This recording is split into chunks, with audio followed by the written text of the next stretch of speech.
There are places where science ends and darkness begins, where reality fractures and nightmares breathe. These are the tales of Carl Otto's dark anthology. The Djinn Particle by Carl Otto. Dr. Nazari, I'm Amir Khalili. Welcome to the middle of nowhere. The words carried across the cracked tarmac of the remote Iranian airstrip, where the drone of the departing cargo plane still echoed against distant mountains. Dr. Arman Nazari turned from watching the plane disappear, his precise, measured movements marking him as an academic even before he spoke. "Ah, you must be my contact from the university." His crisp British accent carried traces of his Persian heritage. Rather dramatic location for a pickup. It's the closest airstrip to Alamut that still handles international flights. Amir helped load Nazari's equipment into a battered Land Rover. We've got about 4 hours of driving ahead, most of it through mountains. The Land Rover's engine coughed to life, protesting like an old man woken too early. As they pulled away from the airstrip, Nazari noticed how Amir kept checking his mirrors, as if watching for followers. "Tell me, Dr. Nazari." Amir's eyes remained fixed on the treacherous road, his knuckles white on the steering wheel. "What do you know about Djinn?" "Djinn?" Nazari raised an eyebrow. "Are you referring to the quantum particle anomaly theorized by Dr. Hassan at CERN, or the mythological beings?" "Interesting that you immediately thought of the particle." Amir navigated around another deep pothole. The villagers here only know the old stories. But 3 years ago, we recorded energy signatures matching Hassan's predictions perfectly. Then people started vanishing. Last year, a local boy disappeared for 3 days. His watch showed only 3 hours had passed, and the metal had changed somehow. Changed how? Like it had been exposed to forces we couldn't explain. The cult that controls the site, they claim it's the work of a Djinn. Elder Mahmoud and I have different theories. Amir's grip tightened on the steering wheel. "That's why we contacted you specifically. Your work combining quantum theory with archaeological physics. The cult doesn't approve of scientific investigation. 3 of my students ended up with broken equipment and broken bones last month. The cult's grown aggressive about protecting their secrets." Amir slowed as they approached a sharp bend. Elder Mahmoud is the town leader, but the cult answers to their high priest, Ibrahim. He claims direct communion with the Djinn. The Land Rover rounded another bend, and Nazari caught his first glimpse of the village. Ancient stone buildings clustered around a central square, with the mountains rising behind like ancient guardians. A mosque's minaret stood alongside what appeared to be much older structures, their weathered stones speaking of centuries of history. "Welcome to Alamut," Amir said, his voice carrying a mix of pride and concern. "Try not to stare too obviously at the northern cliffs when we arrive. That's where the site is, but the cult watches for people showing too much interest."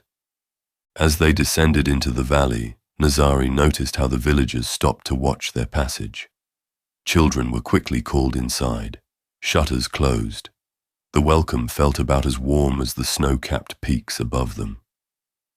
"Elder Mahmoud will want to see you immediately," Amir said, navigating the narrow streets. "But first," he hesitated. "A word of advice. Be careful what you say, even in private. The cult has ears everywhere, and they're particularly suspicious of foreign scientists, even ones with Persian heritage." The Land Rover came to a stop in a small courtyard. The stone walls around them had to be centuries old, but Nazari noticed modern security cameras discreetly mounted in the corners. The message was clear. Tradition and technology coexisted here, but tradition held the upper hand. "Ready?" Amir asked, killing the engine. Nazari nodded, though he couldn't shake the feeling that he was walking into something far more complex and dangerous than a simple scientific investigation. The heavy wooden door ahead of them opened, revealing an elderly man whose bearing suggested both authority and worry.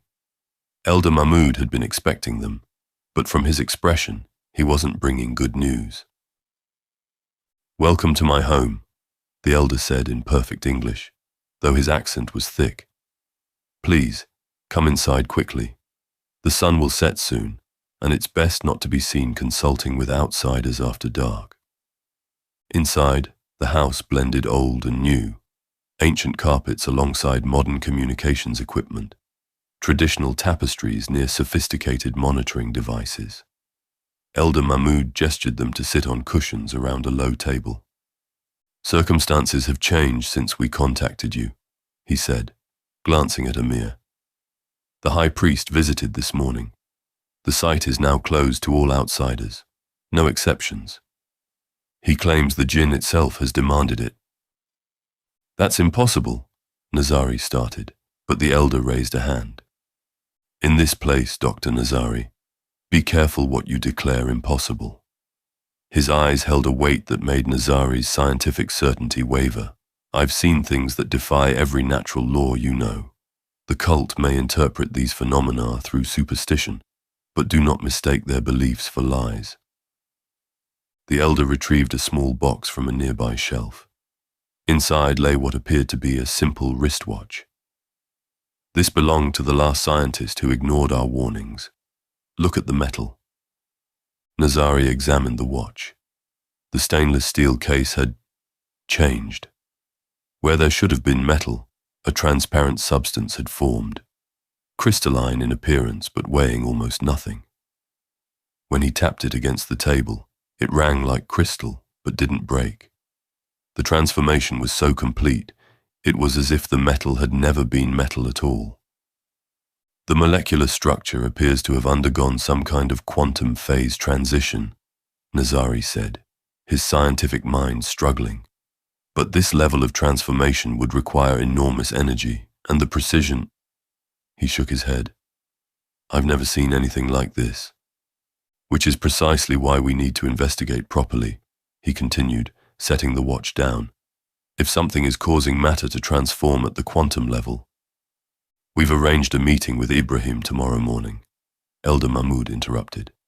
"Perhaps we can convince him that a scientific study would benefit everyone." His tone suggested little hope. "Until then, Amir will show you to your quarters in the research building." "Rest well," the elder said as they rose to leave. "Ibrahim is not known for his tolerance of scientific inquiry, or of outsiders questioning the Djinn's dominion." As they walked through the darkening courtyard, Nazari clutched his equipment case closer, his mind still trying to rationalize what he'd seen. Behind them, the mountains loomed against the twilight sky, their ancient peaks holding secrets that seemed to defy both science and sanity. The old barn had been converted into a serviceable research station. Amir helped Nazari carry his equipment inside, the light from modern LED strips creating strange shadows among the weathered wooden rafters. "The cot's not exactly five-star accommodation," Amir said, indicating a narrow bed against one wall. "But the heater works, and the Wi-Fi is decent when the weather cooperates." He gestured to a cluttered workbench covered in monitoring equipment. "I've been collecting data for months when I can. Everything's yours to examine." "This is more than adequate. Thank you." "No, thank you." Amir's voice softened. "Most scientists wouldn't come all this way, especially given the political complexities. But your papers on quantum archaeology, your theories about particle preservation in ancient structures, they could explain what's happening here, maybe even help protect people from it." After Amir left, Nazari settled onto the cot, the strange events of the day catching up with him. The last thing he saw before drifting off was a faint shimmer in the air near his equipment, like heat waves, but in a room that was rapidly cooling as night settled over the mountains. Nazari dreamed of a meeting room that seemed to shift and flow like water. A man in traditional clothes, but with oddly modern mannerisms, stood at a window, his silhouette stretching unnaturally far along the ground. "Your instruments cannot measure what dwells here," the man said, though his lips didn't move. Nazari somehow knew this was Ibrahim. A final image burned itself into his mind. A humanoid figure made of smokeless fire, but with ancient eyes. The particle and the being are the same, the figure said, its voice reverberating through Nazari's bones. That's what everyone misunderstands. He woke gasping for air, his heart pounding. The barn was dark and cold, but for a moment he could have sworn he saw an invisible distortion floating in the air.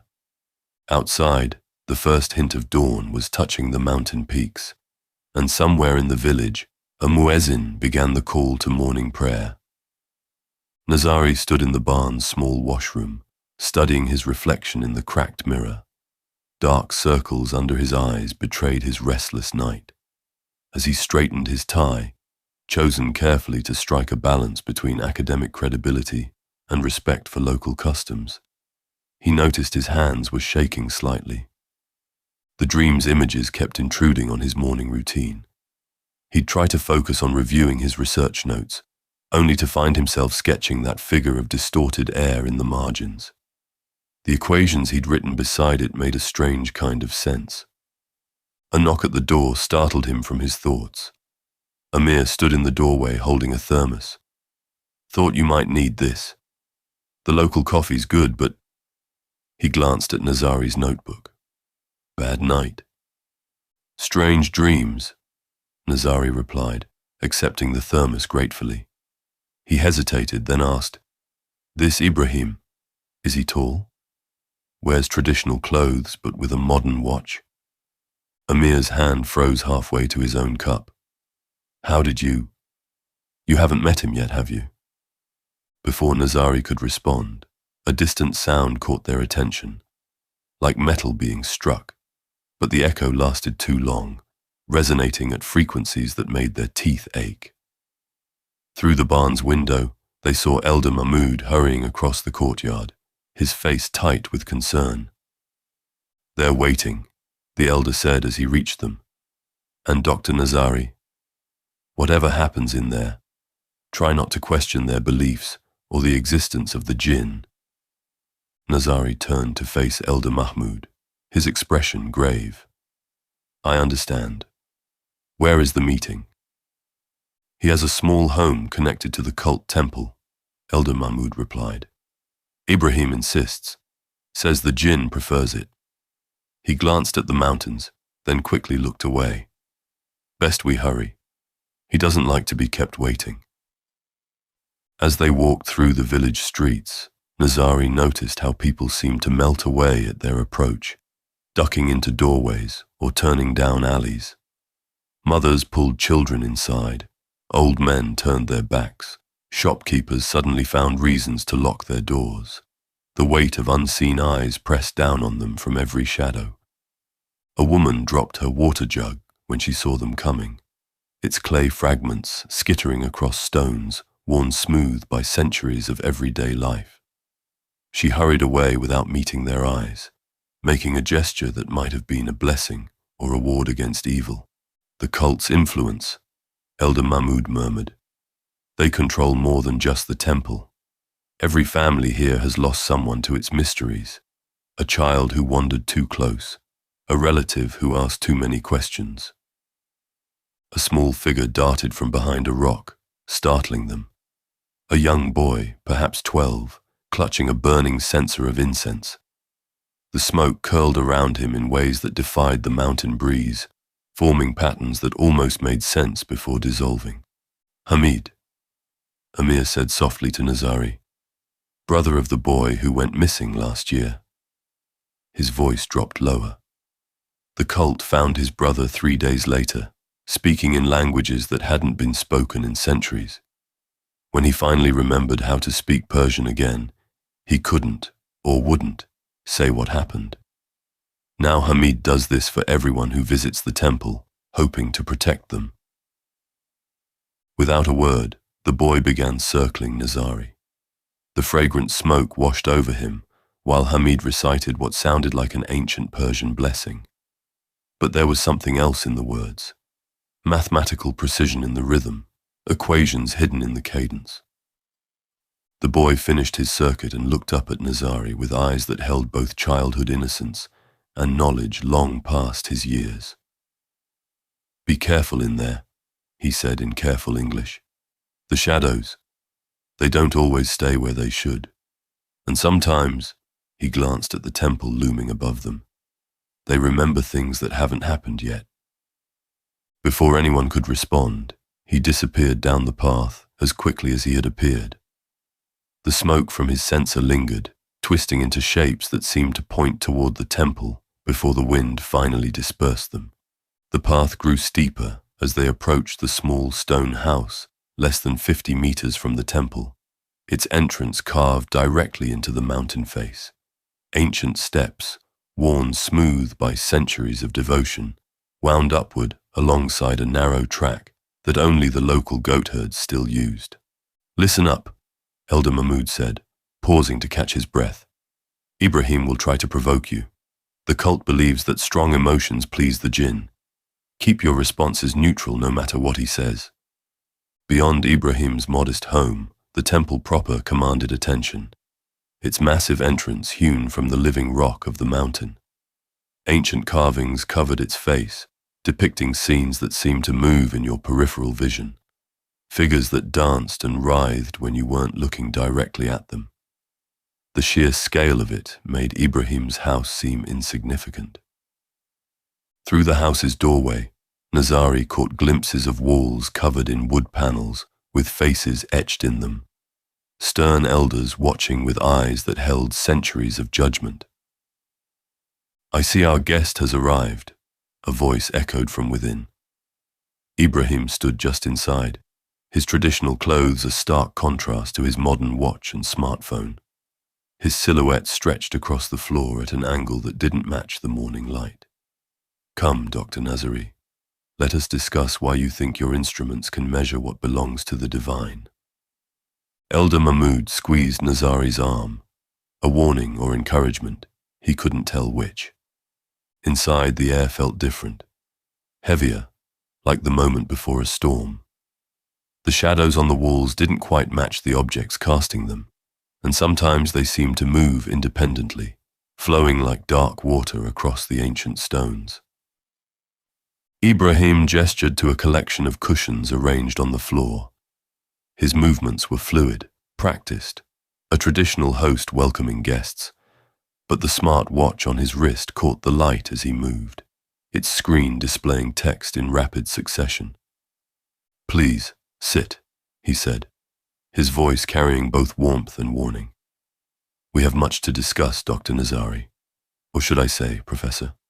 Your work on quantum archaeology at Cambridge was interesting." A grin crossed his face, but his gaze remained cold, particularly your theories about particle preservation in ancient structures. Nazari settled onto a cushion, aware of Elder Mahmoud and Amir taking positions slightly behind him. Through the window, the temple's massive entrance loomed, its carved figures seeming to watch their meeting with ancient interest. "You've read my papers?" Nazari asked carefully. "The Djinn reads everything," Ibrahim replied, checking his watch briefly. "Through my eyes, of course. It finds humanity's attempts to quantify the divine amusing." He turned to a modern tablet mounted on the traditional wall. "Like these readings your instruments captured last month." The tablet displayed familiar waveforms, the same patterns Nazari had studied for weeks. But here, in the shadow of the temple, they seemed to pulse with new significance. "The quantum signatures are unmistakable," Nazari began, but Ibrahim raised his hand. "Quantum signatures?" A joyless chuckle escaped Ibrahim.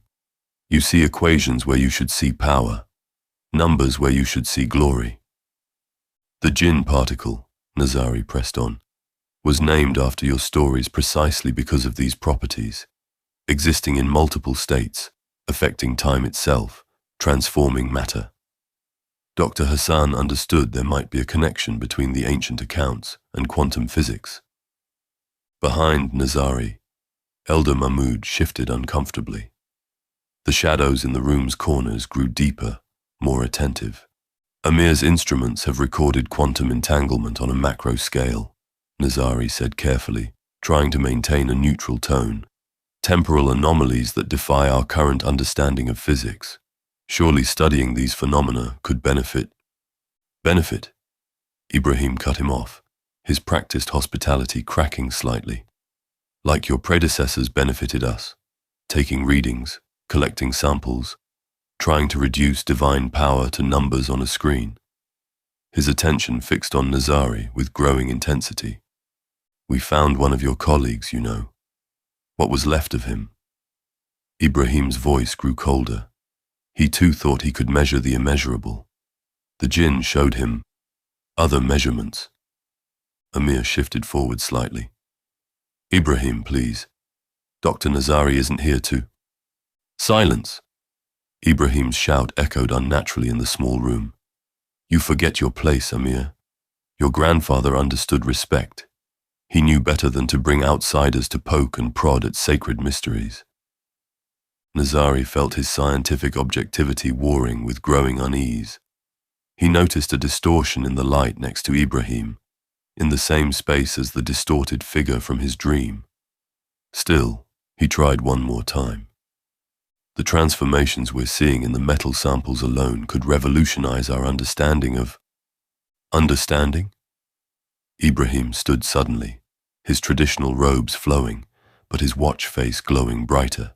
You think your human understanding means anything to a being like the Djinn? It is a primal power as old as the earth itself. He loomed over Nazari, his silhouette now stretching up the walls and across the ceiling. Your arrogance blinds you to your own insignificance. Elder Mahmoud placed a warning hand on Nazari's shoulder as the scientist started to respond.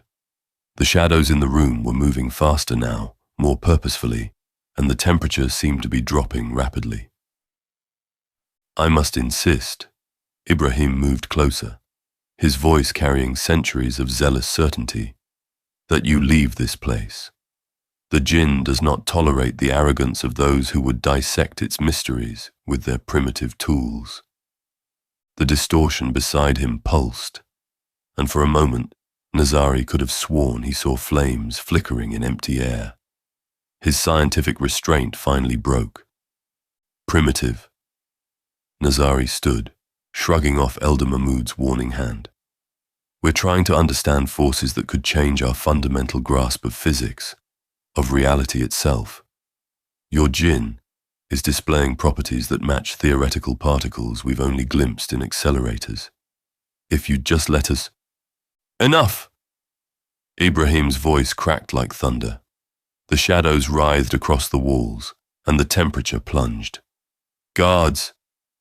Heavy footsteps approached from outside. 4 men entered, cult guardians in traditional dress but carrying modern weapons. Their movements were practiced, efficient. Remove them, Ibrahim commanded. Show our guests how we deal with those who disrespect the Djinn. Everything happened too fast. Nazari felt rough hands grab his arms. He tried to pull away, but one of the guards struck him hard across the face. He tasted blood. Stop! Amir moved to help, but another guard slammed him against the wall. Elder Mahmoud raised his hands. Ibrahim, this violence is unnecessary. But the guards were already dragging them toward the door. Nazari struggled, earning himself another blow, this one to his ribs.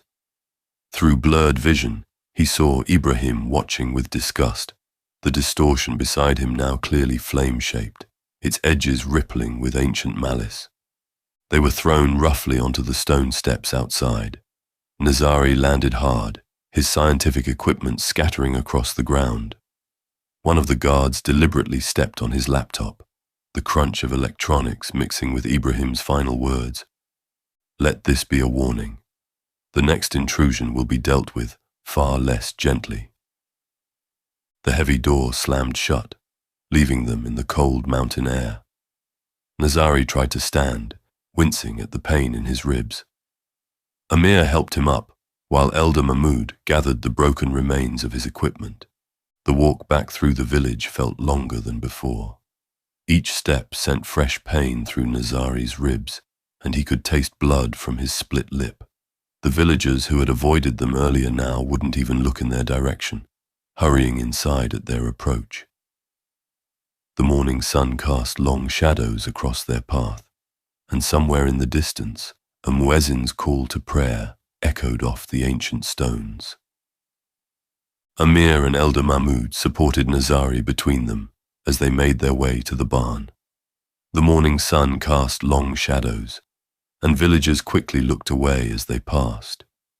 Blood from Nazari's split lip dripped onto his collar, and each breath sent sharp pains through his ribs.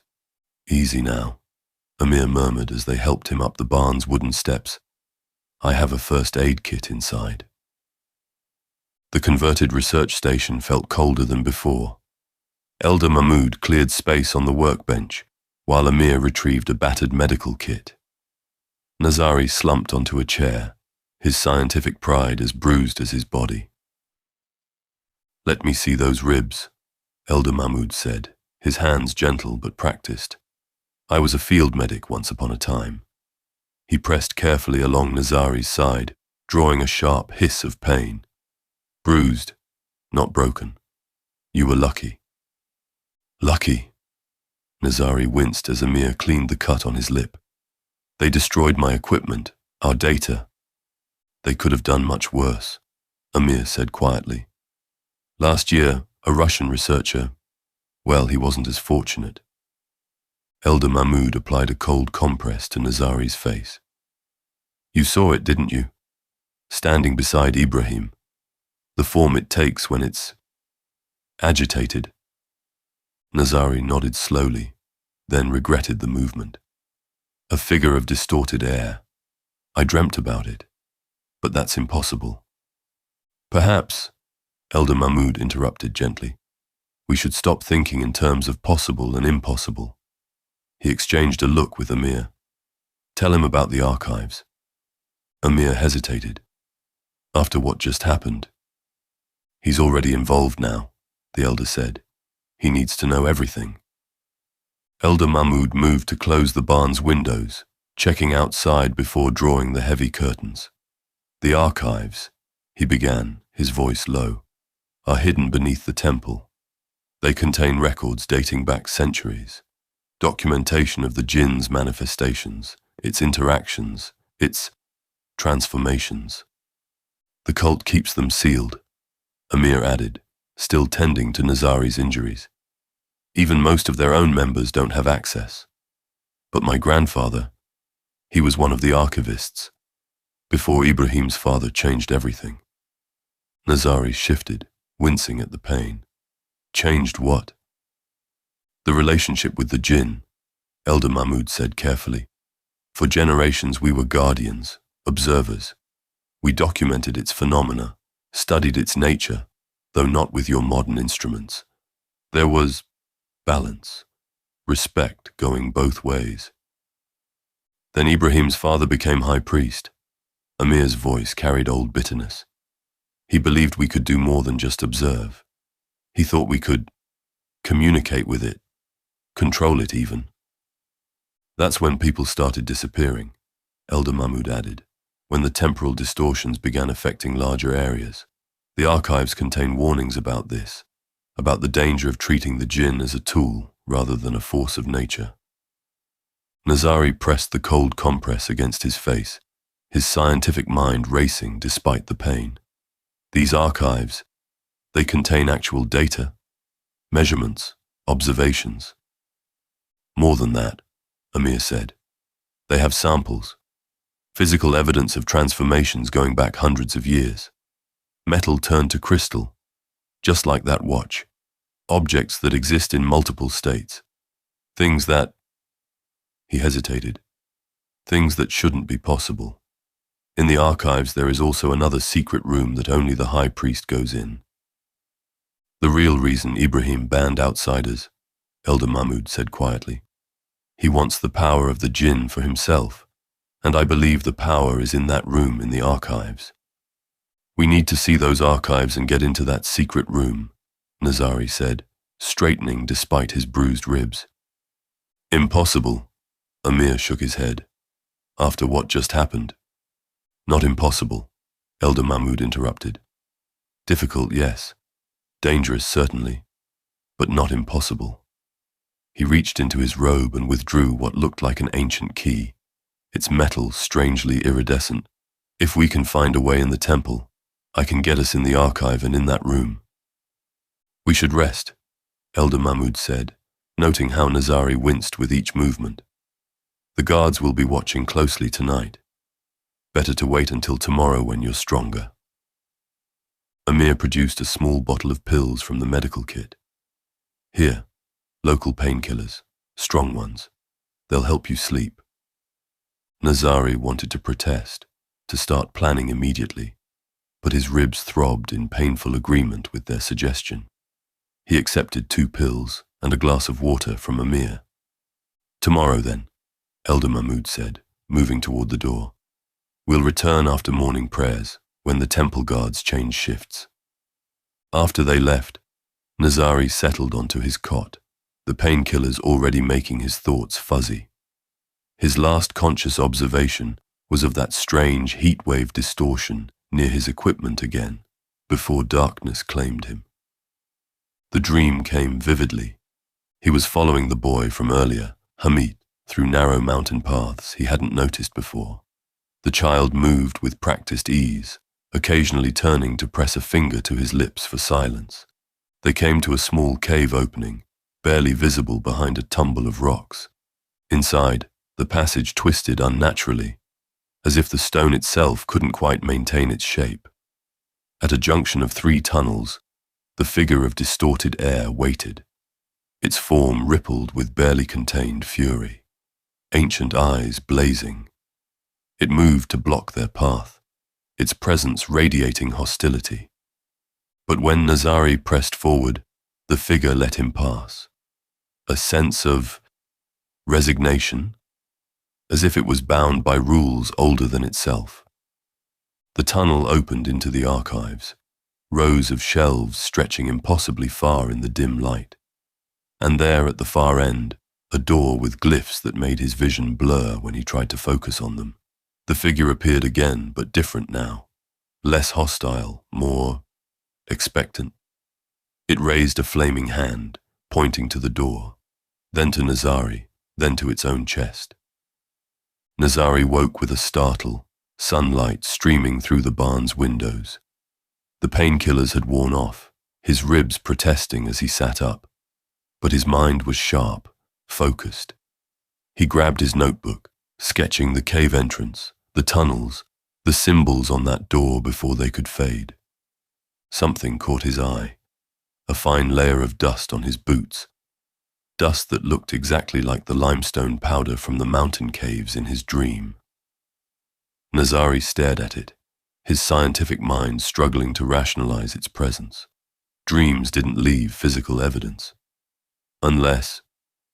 He pushed himself up from the cot, ignoring his protesting ribs, and moved to the workbench. By the time the morning sun began streaming through the barn's windows, he had filled several pages with sketches and notes, comparing them to the old maps of the mountain, surrounded by hastily scrawled notes and sketches from his dream. His ribs still ached, but the fierce determination in his eyes suggested he'd moved beyond physical discomfort. When Elder Mahmoud and Amir arrived, they found him comparing old drawings to his maps of the mountain. "You should be resting," Amir said, setting down a fresh thermos of coffee. "I think there might be a way in," Nazari replied, not looking up. "There has to be a way in." Elder Mahmoud leaned over the sketches, his expression grave. "These tunnels, they match old stories, passages the original guardians used before the temple was built." A soft knock at the barn door made them all freeze. Amir moved cautiously to answer it, then relaxed. "Hamid?" The boy from yesterday slipped inside, his sensor cold now, held close to his chest like a shield. His eyes went immediately to Nazari's drawings. "I can help you," Hamid said. It wasn't a question. "The old ways, the paths my brother found before." He trailed off, swallowing hard. You know these tunnels? Nazari asked gently. Hamid nodded. We used to play there before, hidden from the Guardians. He moved to the workbench, pointing to one of Nazari's sketches. This one leads behind the temple, where the rocks look like sleeping giants. The Djinn. He hesitated. It doesn't watch there as much. The three men exchanged looks. Elder Mahmoud knelt beside the boy. Hamid, could you show us? It's dangerous, the boy whispered. The shadows move differently in there. But he looked at Nazari's bruised face, then at the crystalline watch still sitting on the workbench. You want to help my brother, don't you? To understand what happened to him. Yes, Nazari said simply. Hamid seemed to come to a decision. Tonight, when the moon sets, the Guardians will be at evening prayers. He traced a path on the map with one small finger. Meet me where the old shepherd's trail crosses the stream. I'll show you the way. Hamid, Amir started. If Ibrahim finds out... He won't. The boy's voice carried a certainty beyond his years. The Djinn, I think it likes me. Sometimes it helps hide things, from those who think they control it. He turned to leave, then paused. Bring salt, and don't... He shuddered slightly. Don't look too long at any shadows that move against the wind. After Hamid left, silence filled the barn. Finally, Elder Mahmoud spoke. We should wait until you're stronger. No, Nazari interrupted. Every day we wait gives Ibrahim more time to... He gestured at his equipment. To destroy more evidence. To hide whatever's in that room you mentioned. Then we rest today, Amir said firmly. Gather our strength. And tonight... He looked at the darkening mountains through the window. Tonight we see what the old passages remember. The others nodded, each lost in their own thoughts about what evening would bring. Outside, clouds gathered around the mountain peaks, as if the very sky was conspiring to hide what they planned to do. The rest of the day passed in tense preparation. Amir checked and rechecked their supplies, while Elder Mahmoud studied ancient texts, searching for any details they might have missed. Nazari dozed fitfully, knowing he would need his strength, but his dreams were filled with shifting shadows and the strange, distorted figure. When darkness finally fell, they gathered their equipment and slipped out of the barn one by one. Moonlight painted silver edges on the mountain peaks as three figures made their way along the shepherd's trail. Nazari's ribs still ached with each step, but the painkillers had dulled the worst of it.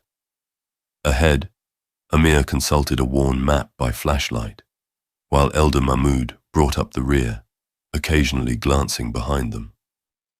The stream's quiet murmur guided them to the meeting point. Here, ancient stones formed a crude bridge, worn smooth by centuries of shepherds' crossings. In the darkness, the water seemed to flow both ways at once, its surface occasionally rippling against the current. They found Hamid waiting in the shadow of a boulder, his sensor now lit but covered to show only the faintest glow. The boy's eyes reflected starlight as he studied their approach. You brought the salt, he whispered. Amir patted his pack. Just like you said, though I don't understand. The Djinn respects the old ways, Hamid interrupted, his voice carrying that unsettling certainty again. Even when it's angry. He looked at Nazari. Now we must find the 3 tunnels. The boy's eyes were a combination of childish wonder and scared wisdom. It shows everyone differently, but always 3 choices. Hamid started up a narrow track, barely visible in the darkness. The path changes, but the tunnels stay the same. One leads back, one leads down, one... He hesitated. One leads through. The boy moved with practiced ease despite the darkness, occasionally touching specific rocks as if in greeting. The adults followed more cautiously, their modern hiking boots somehow making more noise than Hamid's worn sandals. Here! Hamid stopped suddenly at a section of weathered rock face. Watch the shadows. The boy's eyes were a combination of childish wonder and scared wisdom. He lifted his sensor, letting the smoke drift against the stone. For a moment, nothing happened. Then Nazari noticed something odd. A shadow that shouldn't exist, cast by nothing, stretching across the rock like a door slightly ajar. There was no crevice there a moment ago, Nazari said quietly, his scientific mind struggling to process what his eyes were seeing. It's always there, Hamid replied, his voice barely a whisper. But it only shows itself to those it wants to find it. He touched the rock beside the deepening shadow. The old ways remember who asks politely. The shadow widened, revealing a narrow crack in the stone, barely wide enough for an adult to squeeze through sideways. The edges of the opening seemed to shift when viewed directly, as if the rock itself was reluctant to admit its own penetrability. Quickly, Hamid said, already slipping into the darkness. It doesn't like being seen for too long. They followed one by one, having to turn sideways to fit through the narrow gap. The passage seemed to resist them, the stone pressing close on either side, until suddenly they were through into a broader space. When Nazari looked back, the crevice appeared impossibly thin, far too narrow for any of them to have passed through. The lights, Hamid whispered, reaching for Amir's flashlight. They confuse the way. We must use this. He lifted his sensor, its faint glow somehow illuminating more than should be possible. The smoke curled unnaturally, flowing against gravity and forming shapes that almost made sense before dissolving. Don't look back again, Hamid added, noticing Nazari's continued study of the entrance. The way in isn't always the same as the way out. They followed Hamid into the passage, ducking under the low entrance. The opening behind them solidified with a sensation more felt than heard, like air pressure changing in an airplane, but somehow backwards. Their flashlight beams seemed to stop a few feet ahead, as if the darkness had substance. The passage twisted downward, its walls too smooth to be natural, but too irregular to be man-made. Nazari ran his hand along one surface, his scientific mind struggling to categorize the texture. It felt like stone, but also like glass, and sometimes like neither. Elder Mahmoud moved closer to Nazari. The archives speak of these tunnels. They say they weren't carved, but negotiated. Negotiated with what? Nazari asked, but his voice was swallowed by the strange acoustics of the passage. They walked in silence after that, following Hamid's sure steps. The boy continued his habit of touching certain rocks, but now Nazari noticed how the stones seemed to ripple slightly at each contact, like water disturbed by rain. The tunnel opened into a broader chamber, and they found themselves facing exactly what Nazari had seen in his dream.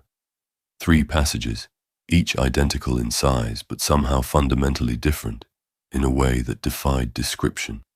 Here, Hamid said, his voice barely above a whisper. One leads back to the village. One leads down to the old caves. And one, he glanced at Nazari, one leads to its home. It's... Amir moved to study each entrance. How do we choose? We don't, Hamid replied. It chooses. He lifted his sensor higher, letting the smoke drift toward the openings. Watch the shadows. The smoke flowed into all 3 passages simultaneously, a feat that should have been impossible given the air currents they could feel. But as they watched, the shadows cast by the smoke began to move, independently of their source. In the left tunnel, they flowed back toward the entrance. In the right, they spiraled downward. But in the middle passage... There, Elder Mahmoud pointed. The shadows in the central tunnel were forming distinct shapes, identical glyphs from Nazari's vision, the markings that made his eyes ache when he tried to focus on them. The middle path, Hamid confirmed. But he hesitated, clutching his sensor tighter. It knows we're here now, and it's waiting. Elder Mahmoud placed a steadying hand on Hamid's shoulder. Lead on, boy. We'll follow your guidance. The middle tunnel seemed to bend light differently than the others, making depth perception unreliable. Hamid moved forward with his sensor, the smoke now forming more deliberate patterns, like written words in a script too ancient to recognize. Stay close, the boy whispered. The shadows here. They remember things, old things. As if in response, darkness pooled at the edges of the sensor's light, taking shapes that suggested figures watching their passage. Nazari's scientific mind tried to rationalize what he was seeing. Light diffraction, moisture in the air. Yet every logical theory dissolved when confronted with the supernatural phenomena surrounding them. The tunnel curved in ways that violated geometry, turning back on itself without completing a circle. Sometimes they seemed to be walking on the walls or ceiling, though their sense of gravity never shifted. The only constant was Hamid's unwavering progress and the steady stream of smoke from his sensor. The salt, Hamid said suddenly, stopping at a junction where the passage split like lightning frozen in stone. Make a circle, quickly. Amir fumbled with his pack, producing a bag of coarse salt. Under Hamid's direction, they formed a circle large enough for all four to stand within. The boy then traced symbols in the salt with his finger, symbols that matched those flickering in the shadows. Why?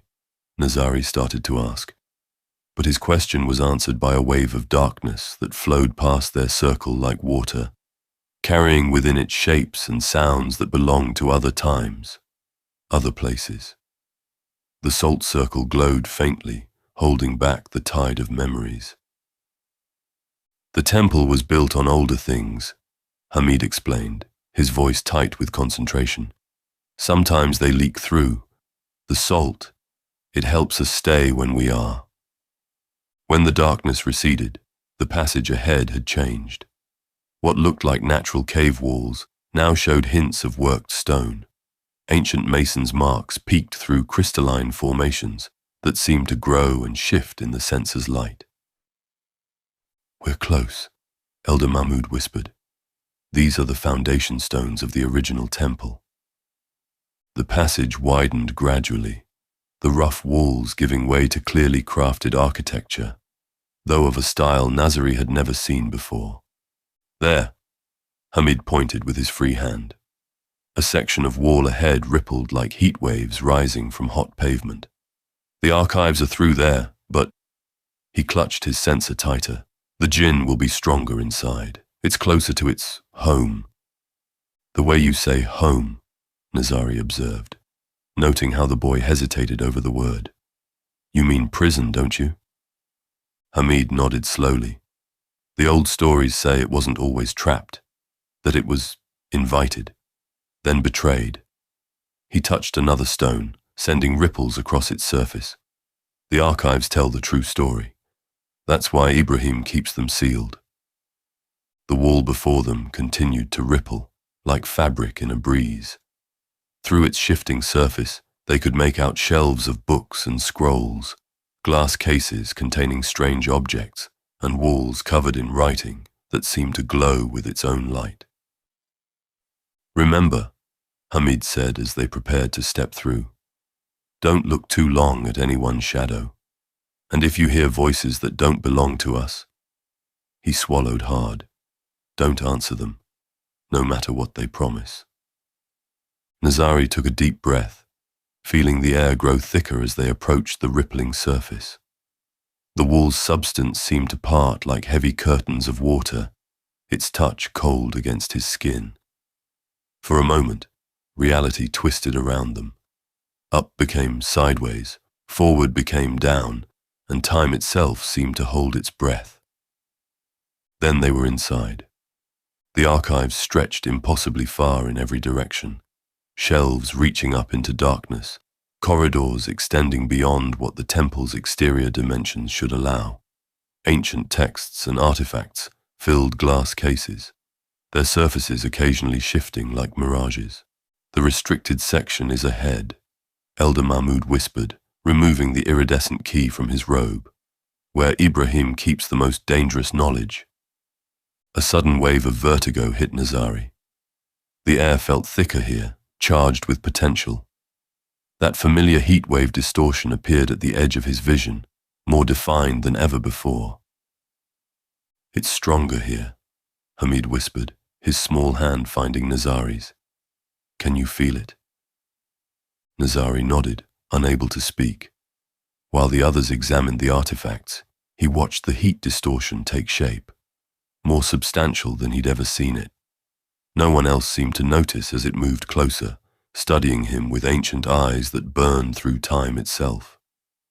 There, Amir pointed to a section of wall different from the others. Unlike the flowing stone around it, this surface was perfectly still, a rectangle of absolute stillness in the midst of fluid reality. Symbols carved into its frame pulsed with a light that seemed to draw power from the shadows themselves.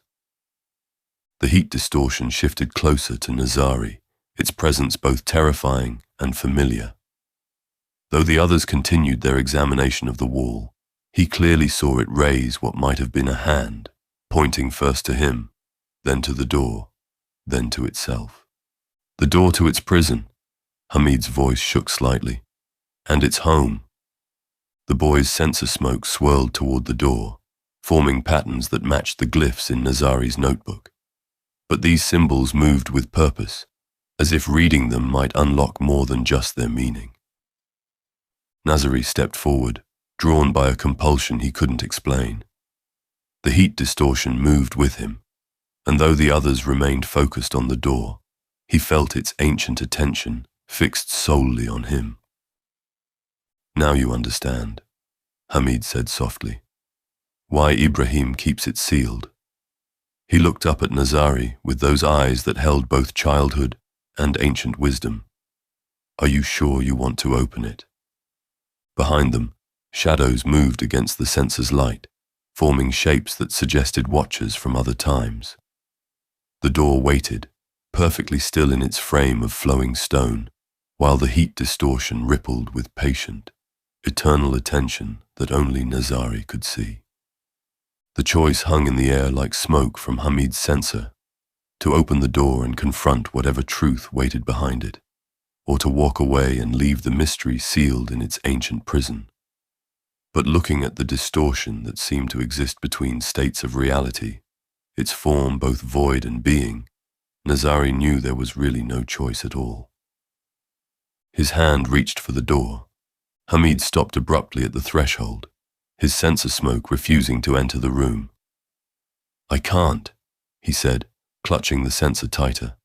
The salt, it remembers too much. And the walls. He touched the door frame, then quickly pulled his hand back. They're hungry. The room stretched before them, impossibly precise in its construction. The ceiling hung low enough that Nazari had to slightly duck his head. Rock salt crunched under their feet as they entered, the sound unnaturally sharp in the dead air. Remarkable craftsmanship, Elder Mahmoud whispered, running his hand along the silver inlay that traced geometric patterns across the smooth walls. These symbols, they're older than any I've seen in the archives. Amir pulled out his EMF meter, its familiar electronic whine dying the moment it crossed the threshold. He shook it, checked the batteries. Nothing. That's impossible. I just calibrated it. Nazari unshouldered his own equipment bag, setting up his more sophisticated instruments. Each failed in turn, digital displays going dark, mechanical needles spinning wildly before freezing. His phone flashed an absurd timestamp, then died entirely. The room itself is containing it, he muttered, more fascinated than frustrated. Like a Faraday cage, but for... He trailed off, realizing there was no scientific terminology for what they were experiencing. Their footsteps carried them deeper into the room. The salt bed was deep enough that their feet sank slightly with each step, leaving pristine tracks behind them. The air felt processed, as if each molecule had been individually filtered and approved. About halfway down the room's length, Elder Mahmoud and Amir stopped almost simultaneously. There was no visible barrier, no obvious reason, but something in their hindbrain recognized a line that shouldn't be crossed. "Nazari," Amir called softly, "I think we should." But Nazari was already moving forward, drawn by the stone altar at the room's end.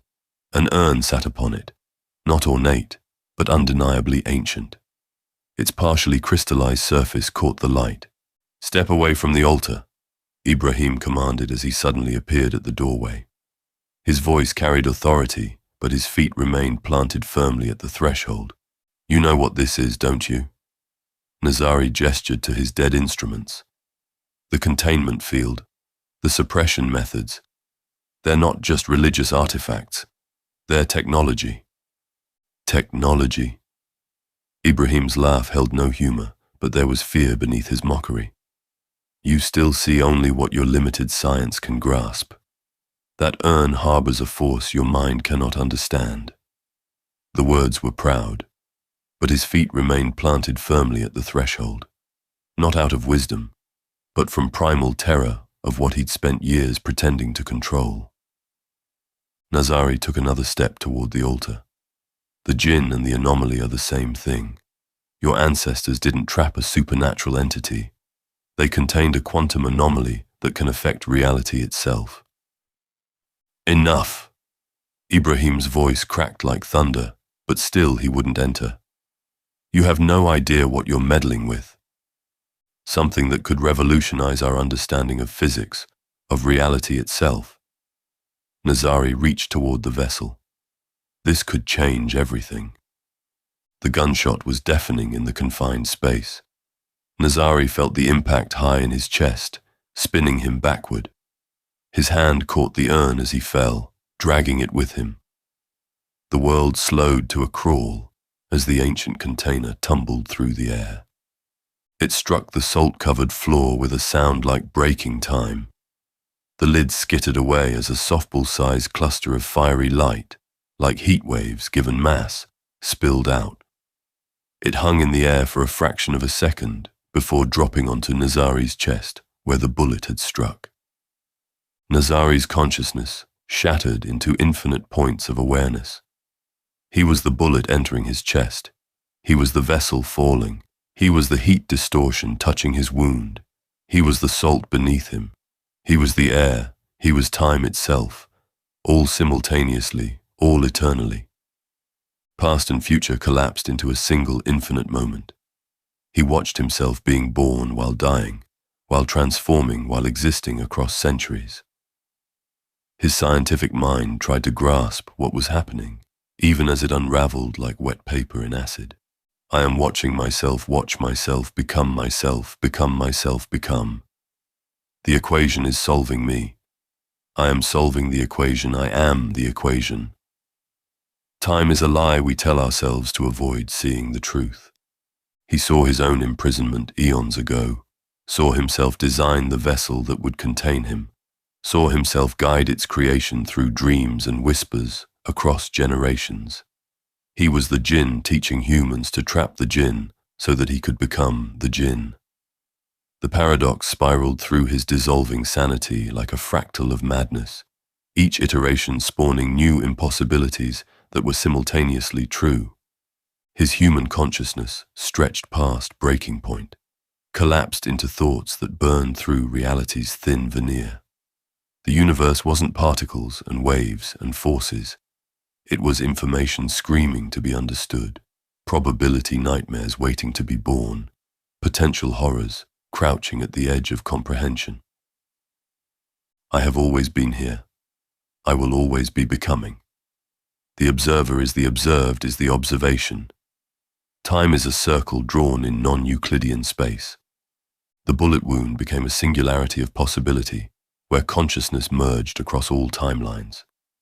He felt himself scatter across dimensions, each version simultaneously true, each understanding bleeding into the others, until individual identity became another lie exposed by infinite awareness.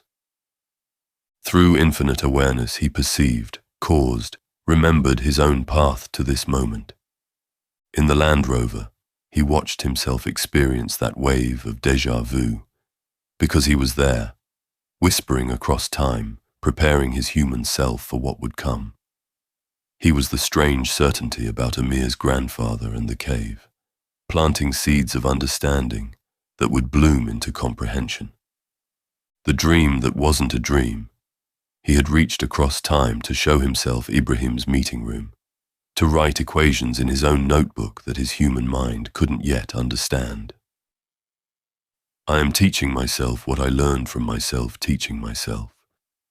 The crystalline watch that had so fascinated his scientific mind, he had transformed it, would transform it, was always transforming it. The metal changed because he needed his human self to see proof of what was possible, needed to draw himself toward this eternal moment of becoming.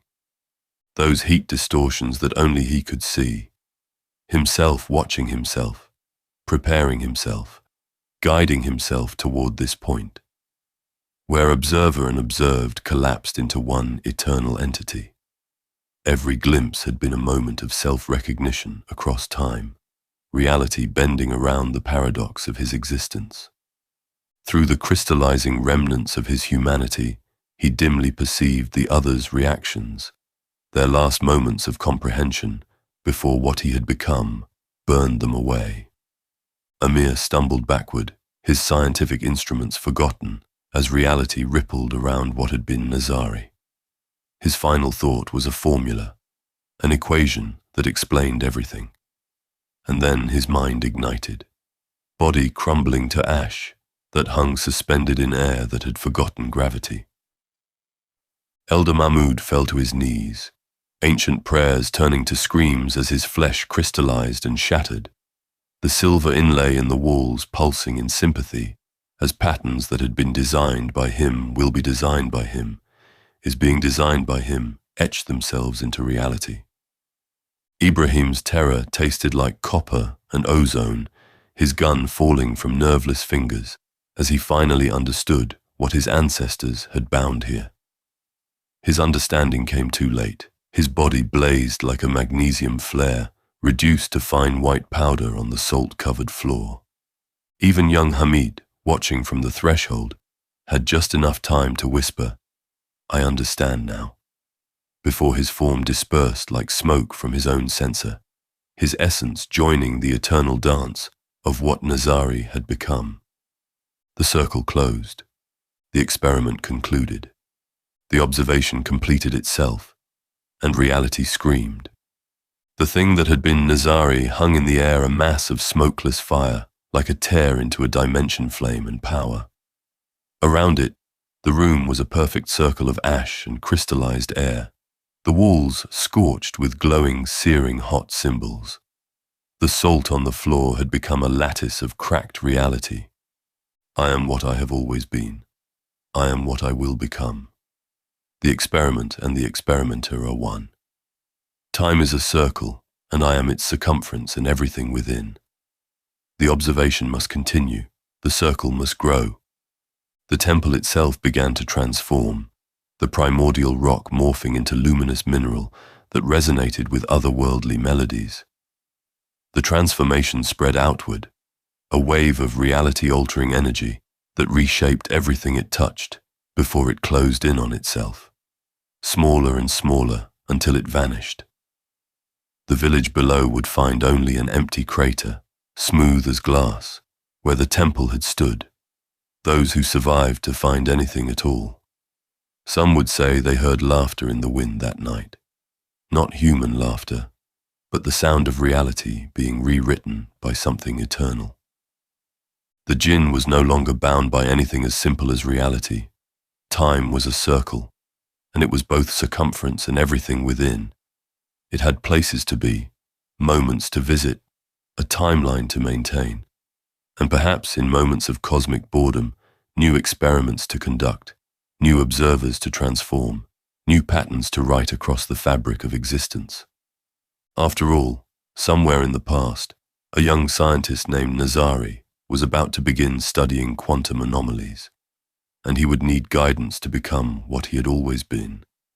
The circle would grow, and eventually all of existence would become part of its whole.